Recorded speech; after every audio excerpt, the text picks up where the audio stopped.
Good morning everyone, a very very warm good morning to all of you. कल हमने अपने last video में हमने प्रेरीज ग्रासलैंड के बारे में देखा था कि वहाँ पे जो पीपल हैं कैसे रहते हैं, वेजिटेशन कैसी है, फ्लोरा एंड फौना कैसा है, वो सब हमने देखा था अपनी लास्ट वीडियो में ऑफ दिस चैप्टर। ठीक है, now the nether grassland, which is known as the world name was given by the Dutch settler before South Africa was colonized by the British.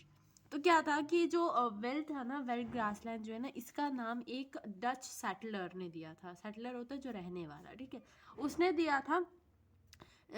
कब? क्योंकि जो वेल ग्रासलैंड है वो south Africa में है। ठीक है, तो साउथ अफ्रीका जब अभी कॉलोनाइज नहीं हुआ था, मतलब अभी वहाँ पे लोग नहीं रह रहे थे, अभी कुछ ऐसा नहीं था, उससे पहले ही एक डच सेटलर ने इसका नाम वेल दे दिया था। ठीक है, ये साउथ अफ्रीका का ग्रासलैंड है। Veld are rolling plateaus with varying height ranges from 600 metre to 1100 metre.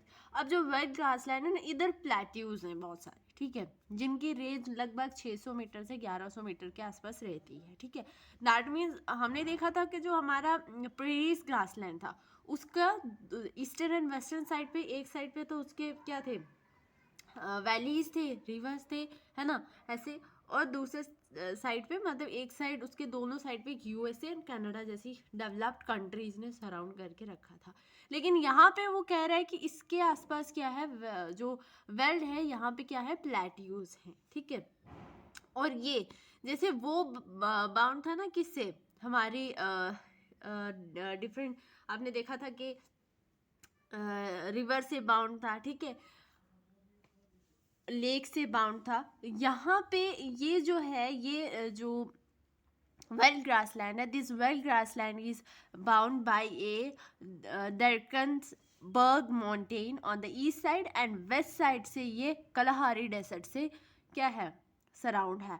अगर कोई पूछ ले कि आपका जो वेल ग्रासलैंड है उसके इस साइड पे क्या है, कोई ऐसी फेमस चीज़, कोई माउंटेन कुछ, तो आपको याद रखना है कि दरकन्सबर्ग माउंटेन है जो वो वेल के वेस्टर्न साइड पे है, एंड कलाहारी डेजर्ट जो है वो वेल ग्रासलैंड के ईस्टर्न साइड पे, वेस्टर्न साइड पे है, सॉरी। ठीक है, जो दरकन्सबर्ग माउंटेन है वो ईस्टर्न साइड पे, एंड कलाहारी डेजर्ट जो है western side of the veld है। Very very very important. ठीक है, जो देखो, वेल्स जो ग्रासलैंड्स होते हैं इनकी हाइट वेरी करती है। ठीक है, जो अगर बड़े बड़े ग्रासलैंड्स, मतलब वेल की वैरायटी का है, अगर जिनकी हाइट देखी जाए, कुछ एरियाज़ के ग्रासलैंड ज़्यादा होते हैं, मतलब कुछ एरिया में आपका ग्रास ज़्यादा, उसकी हाइट थोड़ी ज़्यादा होगी, तो वो नॉर्दर्न ईस्टर्न पार्ट में अगर आप देखेंगे तो ग्रासेस की हाइट थोड़ी ज़्यादा होगी। मतलब जो वेल का ही पार्ट अगर नॉर्थ ईस्ट पार्ट में होगा वहाँ पे, तो उनकी height comparatively to other height of the grass, उसकी हाइट थोड़ी ज़्यादा होगी, मतलब वो 1600 मीटर से भी ज़्यादा तक हो जाएगी। ठीक है, अब जैसे हमने प्रेरीज में हमने देखी थी कि हमारी ट्राइब्यूटरीज बहती हैं, इसी तरह यहाँ पे भी दो ट्राइब्यूटरीज ड्रेन होती है इस रीजन से, एक है रिवर ऑरेंज एंड लिम्पोपो। ठीक है, river Orange and Limpopo tributaries are drain in this region. जो चीज़ें यहाँ पे लिखी हैं, very important, very important, no need to skip a single line of whatever I return.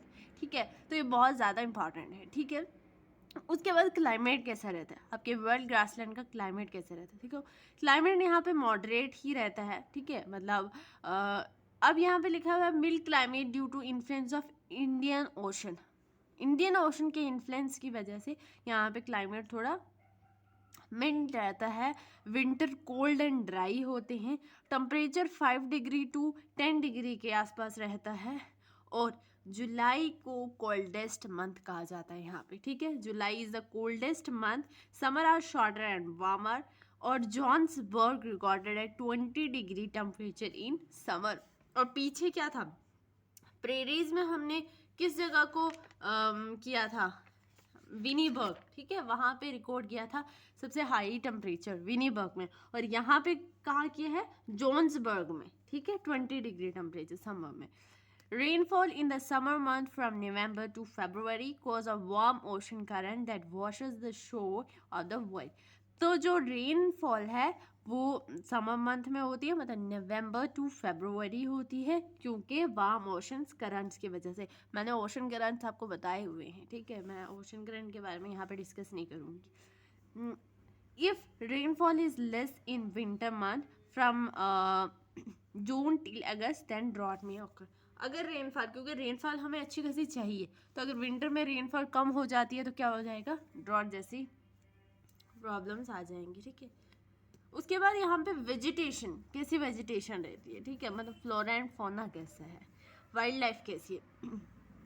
तो यहाँ पे एक फेमस ग्रास है, रेड ग्रास बोलते हैं, जो हमारे वेल्ड ग्रास लैंड में, मतलब bush grow in bush velds में ग्रो करता है, ठीक है, रेड ग्रास। उसके बाद in high veld acacia and marula are grown. Acacia and marula are two trees basically, ठीक है, ये यहाँ पे ग्रो करते हैं हाई वेल्ड में। और हाई वेल्स कहाँ पे होते हैं हमारे, ये high velds grassland north eastern part में लोकेट करते हैं, ठीक है। तो वहाँ पे आपका अकाशिया एंड मैरोला दिखेगा।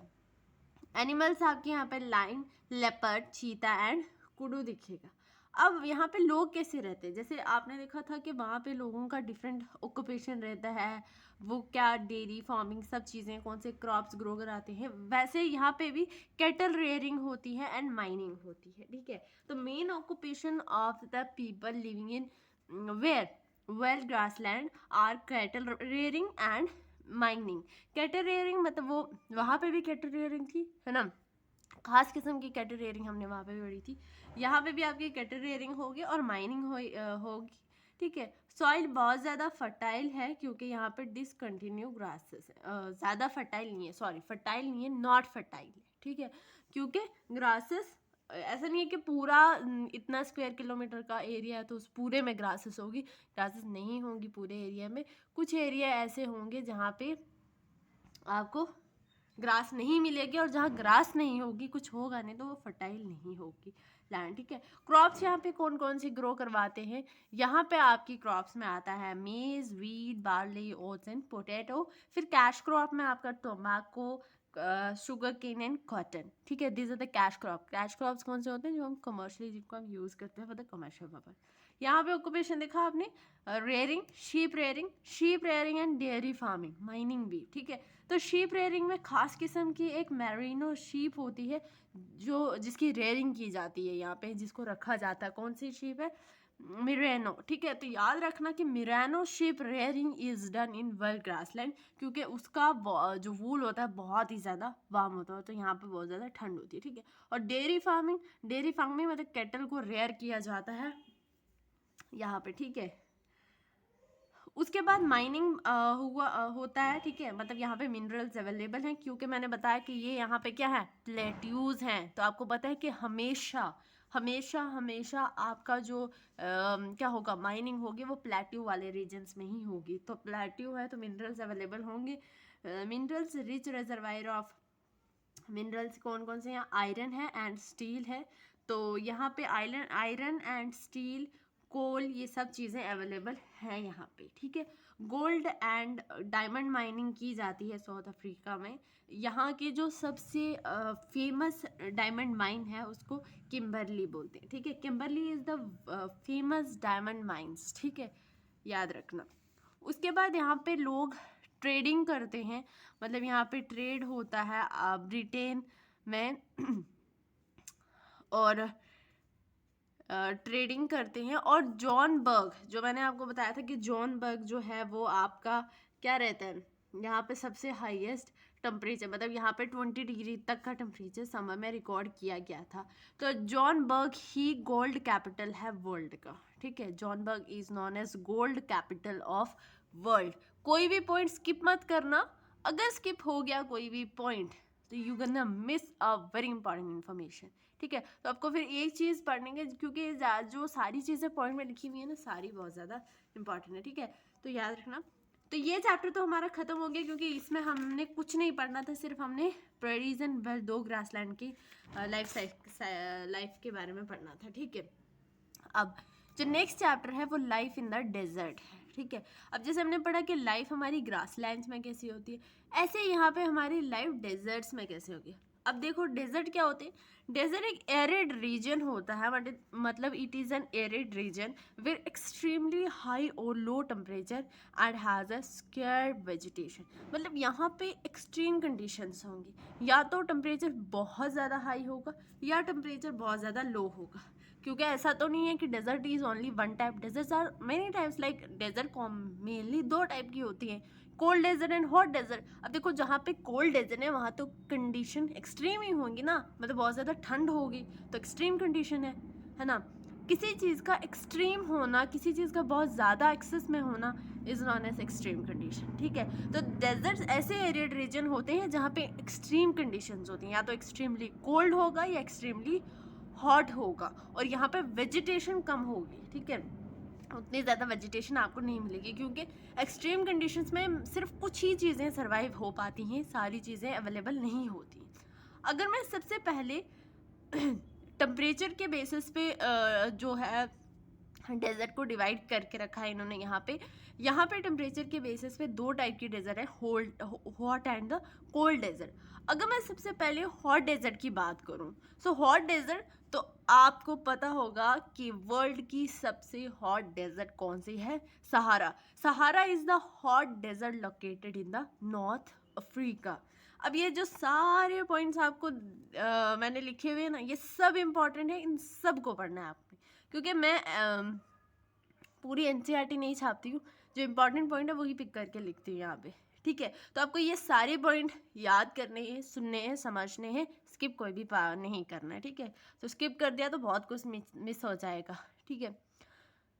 तो Sahara is the hot desert located in Africa, it is the world largest desert, ठीक है। Sahara is the world largest desert as well as hot desert located in north Africa. इसका area कितना है, 9.2 million kilometre area है, मतलब इतने area में आपका सहारा डेजर्ट है। ये 11 कंट्रीज को टच करती हैं। एक जेकेएसएसबी के एक पेपर में पूछा गया था इस क्वेश्चन में, वहाँ पे कंट्रीज के 4 कंट्रीज दी हुई थी और पूछा था कि इनमें से कौन सी वो कंट्री है जो जिसमें मतलब सहारा डेजर्ट ने जिसको टच किया है, या सहारा डेजर्ट जहाँ से जाती है, ठीक है। तो एक इनमें से कोई एक ले ली थी, बाकी 3 कोई अलग थी, ठीक है। तो इन कंट्रीज को दिमाग में रखना। तो वो 11 कंट्रीज कौन कौन सी है, Algeria, Chad, Egypt, Libya, Mali, Mauritania, Morocco, Niger, Sudan, Tanzania and Western Sahara. These are the 11 countries जिसको हमारी सहारा टच करती है, मतलब जहाँ से सहारा जाती है, Sahara desert. Sahara desert is covered with the sand, gravel plains, elevated plateaus with bare rocky surface. तो सहारा डेजर्ट में सिर्फ आपको एक चीज़ नहीं मिलेगी, सैंड मिलेंगे, ग्रेवल्स मिलेंगे, प्लेट्यूज मिलेंगे और बेयर रॉकी सरफेस भी मिलेंगे, ठीक है। और इन रॉकी सरफेस की जो हाइट होती है वो 2500 मीटर तक होती है, ठीक है। अब सहारा डेजर्ट में क्लाइमेट कैसा रहेगा, देखो सहारा डेजर्ट अब वर्ल्ड की सबसे लार्जेस्ट डेजर्ट है और हॉट डेजर्ट भी है, तो यहाँ पे क्लाइमेट तो बहुत ही ज़्यादा हॉट रहेगा, ठीक है। हॉट एंड ड्राई क्लाइमेट रहेगा। It has short rainy season, तो बारिश ही बहुत कम होती है, तो ऑब्वियस है क्या होगा, गर्मी बहुत ज़्यादा होगी। The sky is cloudless and clear, the moisture evaporate faster, dry days are hot, temperature यहाँ पे 50 डिग्री सेल्सियस रहता है। Heat of the sand and bare rock in turn radiates heat making everything hot, night are freezy cold, temperature 0 degree, ठीक है। तो जो day time होता है, डे टाइम में टेम्परेचर इतना एक्सट्रीम हो जाता है, 50 डिग्री तक हो जाता है, जो कि आपको पता है कि जब मतलब जब टेम्परेचर राइज होता है तो rise in the temperature globally cause the global warming, है ना। पूरे ग्लोब का अगर टेम्परेचर इंक्रीज हो जाएगा तो ग्लोबल वार्मिंग होती है, लेकिन यहाँ पे उस पर्टिकुलर डेजर्ट का टेम्परेचर दिन को राइज हो जाता है, जहाँ पे उस पूरी एरिया में क्या हो जाता है, बहुत ज़्यादा गर्मी हो जाती है, रात को बहुत ज़्यादा कोल्ड हो जाती है, टेम्परेचर 0 डिग्री तक रहता है, ठीक है। Al Aziziya in the Sahara desert south of Tripoli Libya recorded the highest temperature of 57.7 degree in 1922. याद रखना कि अल अजीजिया जो है सहारा डेजर्ट में है, यहाँ पे, ठीक है, यहाँ पे सबसे हाईएस्ट टेम्परेचर रिकॉर्ड किया गया था, जो कितना था 57 डिग्री, कब 1922 में। अब यहाँ पे वेजिटेशन कैसी होती है, ठीक है, फ्लोरा एंड फौना की बात करेंगे, ठीक है। तो वेजिटेशन में अगर देखा जाए तो यहाँ पे वही जो है प्लांट सर्वाइव करेंगे जिनके पास क्या होगा, जिनके पास वाटर स्टोरिंग कैपेसिटी होगी, ठीक है। Have the water storing capacity, as you know that the cactus, date, palm and acacia have the, as well as opuntia also have the water holding capacity, ठीक है। मतलब ये ऐसे प्लांट्स हैं जिनके पास वाटर होल्ड कर सकते हैं और ये ऐसी ड्राई कंडीशन में सर्वाइव कर सकते हैं, ठीक। In some places there are oasis, green island with date palms, ठीक है। ऐसे भी जगहें हैं जहाँ पे ओयासिस हैं, ग्रीन आइलैंड्स और डेट पाम, मतलब ऐसा जगहें आपको देखने को मिलेंगी। एनिमल्स में आपको कैमल, हाइसन, jackals, fox, scorpion, snakes and lizards देखने को मिलेंगी। आप देखा होगा कि कैमल तो सबसे फेमस एनिमल है, वो रहता है डेजर्ट एरिया में, ठीक है। उसके बाद आपको फॉक्सेस, स्कॉर्पियन, स्नेक्स, लिजर्ड्स वगैरह सब देखने को मिलेंगे। गर्म इलाके में जो एनिमल रहते हैं वो यहाँ पे देखने को आपको मिल जाएंगे।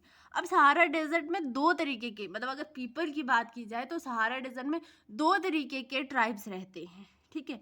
वो दो तरीके के ट्राइब जो होते हैं वो होते हैं बेडूनीज एंड ट्वारिग्स, ठीक है। ये जो ट्राइब्स होते हैं ये नोमैडिक ट्राइब्स हैं बेसिकली। ये नोमैडिक ट्राइब्स क्या करते हैं, रेयर करते हैं लाइफ स्टॉक को, ठीक है। जैसे इनके रेयरिंग में आपके गोट, शीप्स, कैमल, हॉर्सेस ये सब आ जाएंगे। इनको, इन एनिमल से आपको पता है मिल्क मिलेगा और सारी चीज़ें यहाँ इनको मिलेंगी, ठीक है।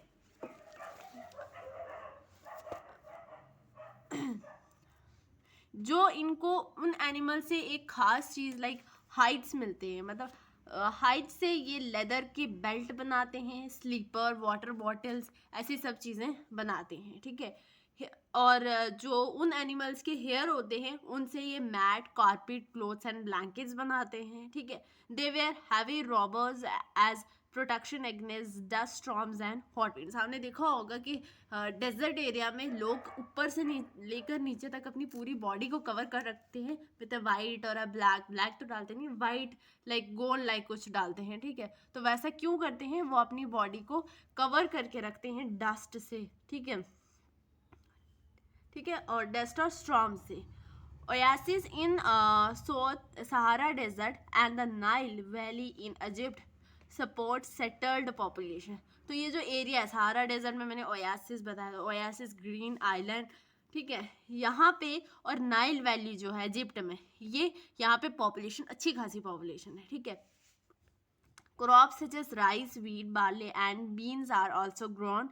इजिप्टियन कॉटन जो है वो फेमस वर्ल्ड वाइड है इजिप्ट में, मतलब इजिप्टियन कॉटन वर्ल्ड का सबसे फेमस कॉटन है, ठीक है। Famous world wide is grown in Egypt, ठीक। Most important, discovery of oil is a great demand throughout the world in Algeria, Libya and Egypt is constantly transforming the desert. इसी desert से आपका जो क्या है oil discovery हुई और वही जाती है कहाँ पे, अल्जीरिया, लिबिया एंड इजिप्ट में।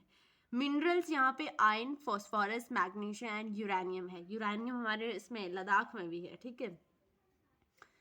उसके बाद the cultural and the landscape of Sahara is undergoing changes like gleaming glasses caves, office buildings, lover, मतलब यहाँ पे अगर आप देखोगे यहाँ पे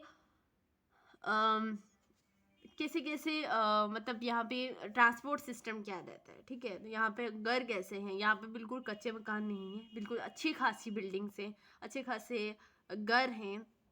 उसके बाद सुपर हाईवे क्रिस क्रॉस मतलब क्या है ट्रांसपोर्ट सिस्टम है। The ancient camel path, trucks को रिप्लेस किया गया है, मतलब camels in the salt trade. आपको पता है कि पहले साल्ट ट्रेडिंग के लिए कैमल्स का यूज़ किया जाता था, अभी ट्रक्स का यूज़ किया, मतलब डेवलप हो गया है बहुत ज़्यादा, ठीक है।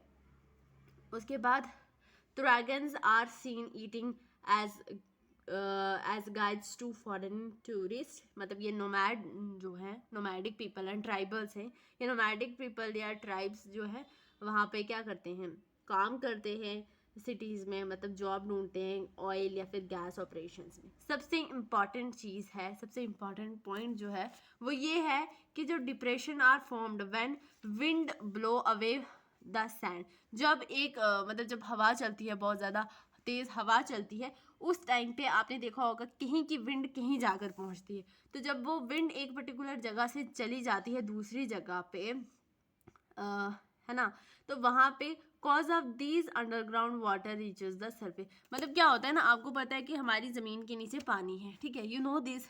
तो जब उस ज़मीन के पानी को बाहर लाने के लिए हम क्या करते हैं, डिगिंग करते हैं ज़्यादा से ज़्यादा, या वेल्स बनाते हैं, ऐसा करते हैं। बट नेचुरली ऐसा प्रोसेस होता है। मैंने आपको कहा है कि ओयासिस जो है, ओयासिस ग्रीन आइलैंड, बेसिकली वो कैसे बनते हैं, ओयासिस कैसे बनते हैं, होता क्या एक्चुअली, बहुत ज़्यादा सैंड होती है, ठीक है, मतलब इतनी सारी डेयरी लगी होगी सैंड की, हवा कंटिन्यूसली चलेगी, हवा चलेगी बहुत तेज़। जब वो बहुत तेज़ हवा चलेगी, उस पूरी सैंड को बहाकर किसी मतलब अलग जगह लेके जाएगी, तो वो जिस एरिया से सैंड उठ जाएगी, वहाँ मतलब एक गड्ढा सा बन जाएगा, और उस गड्ढे से जो ग्राउंड वाटर है बाहर आ जाएगा। एंड ग्राउंड वाटर बाहर आकर एक क्या आपको देखने को मिलेगा, बीच में एक छोटा सा मतलब पानी, और साइड पे पूरी क्या होगी, सैंड ही सैंड होगी। उसको ओयासिस बोलते हैं, ठीक है। ये ओयासिस बहुत ही मतलब लाइक बहुत ही यूनिक एंड बहुत ही अच्छे एक तरीके के दिखते हैं, ठीक है। कभी कभी ये ओयासिस एबनॉर्मली बहुत ज़्यादा बड़े हो जाते हैं, और इन बड़े ओयासिस को हम टैफिलेटेड क्या बोलते हैं, ओयासिस भी बोलते हैं, ठीक है। मोरक्को में, तो मोरक्को में सबसे लार्ज ओयासिस है, जिसका अप्रॉक्स 13,000 स्क्वायर किलोमीटर एरिया को इसने कवर करके रखा हुआ है, ठीक है। तो रेस्ट हम कल पढ़ेंगे, अभी ज़्यादा हो गया है।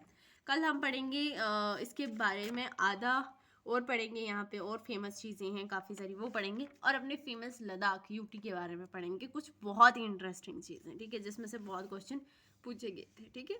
Till then keep supporting, loving, please do like, share, comment on my video, and also please do subscribe to my channel. Always I'm telling after अपनी हर वीडियो के बाद मैं आपको बोलती रहती हूँ, ठीक है। Thank you so much.